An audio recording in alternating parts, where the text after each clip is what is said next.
దేవునికి స్తోత్రం కలుగును గాక. యేసు ప్రభువారు తన సేవా జీవితంలో ఎక్కువ శాతం శిష్యులతో మాట్లాడుతూ వచ్చాడు. ఆ శిష్యులకు కొన్ని విషయాలను గురించి వారికి మెలకువలు ఆయన మాటల్లో జ్ఞాపకం చేస్తూ వచ్చాడు. ఒక గురువు ఉన్నాడంటే ఆటోమేటిక్గా శిష్యునికి కొన్ని మెలకువలు ఖచ్చితంగా నేర్పిస్తాడు. ఇలా ఉండాలి, ఇలా ఉండాలి, ఇలా చేయాలి, ఇలా చేయకూడదని ప్రతి విషయాన్ని కూడా గురువు తప్పకుండా చెబుతూ ఉంటాడు. కాబట్టి యేసు ప్రభు అనేటువంటి గురువు అపోస్తులైనటువంటి శిష్యులకి కొన్ని బోధలు చేస్తూ వచ్చాడు. ఈనాడు క్రీస్తు రక్తంలో కడగబడిన నీవు నేను కూడా యేసు ప్రభు వారి శిష్యులం గనక మనకు కూడా ఈ మాటలు వర్తిస్తాయని గుర్తించి నాతో ప్రభు మాట్లాడుతున్నాను గమనించుకొని ఈ మాటలు మనం విందాం. లూకాసు వార్త 12వ అధ్యాయము 1వ వచనాన్ని చదువుకుందాం.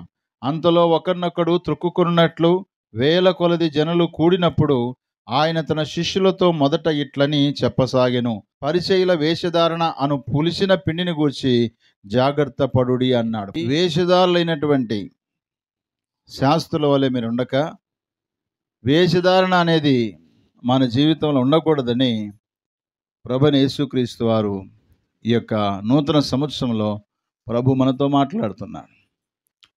వేషధారులుగా ఉండవద్దు. ఏ విషయాల్లో మనం చేసే భక్తి విషయంలో, మనం చేసే ప్రార్థన విషయంలో, మనం పాడే పాటల విషయంలో, మనం నడిచే నడక విషయంలో, మనం మాట్లాడే మాటల విషయంలో వేషధారణ లేని వారిగా ఉండాలని దేవుని వాక్యం మనకు స్పష్టంగా తెలియపరుస్తుంది. కీర్తనల గ్రంథము 26:4 వచనం. పనికి మాలిన వారితో నేను సాంగత్యము చేయను, వేషధారులతో పొందు చేయనన్నాడు. చూడండి, ఇక్కడ భక్తుడు వేషధారులతో నేను పొందు చేయనంటే వేషధారులతో నేను పొత్తు కలిగి ఉండను అంటున్నాడు. త్రాగుబోతు సహవాసం చేసేవాడు త్రాగుబోతు అవుతాడు. జ్ఞానవంతుడితో సహవాసం చేసేవాడు జ్ఞానవంతులై. అన్ని రకాల మనుషులు అందుబాటులో ఎవరికి ఉన్నారు?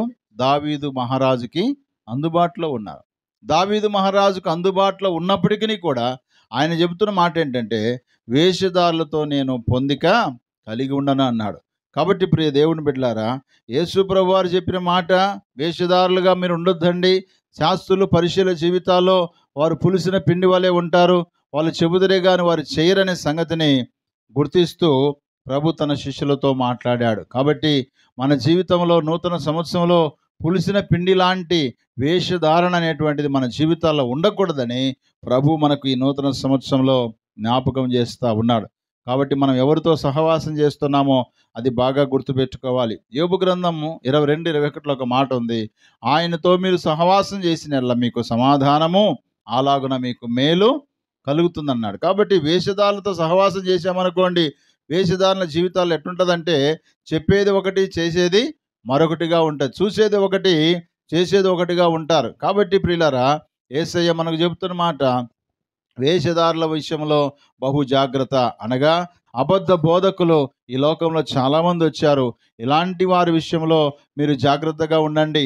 అనేక మంది నేనే క్రీస్తునని చెప్పేవారు కూడా చాలామంది వచ్చారు కనుక ఇలాంటి అబద్ధ బోధ విషయాల్లో, పులిసిన పిండి లాంటి బోధ విషయాలలో మీరు బహు జాగ్రత్తగా ఉండండి ప్రభువైన యేసయ్య తన శిష్యులతో మాట్లాడాడు. కాబట్టి మనం కూడా మనం మాట్లాడే మాటల నుంచి, మనం నడిచే నడక నుంచి, మన యొక్క భౌతికపరమైన జీవితం, మన యొక్క ఆధ్యాత్మికపరమైన జీవితము, ఈ రెండిటిల్లో కూడా ఎక్కడ కూడా ఏం కనపడకూడదు?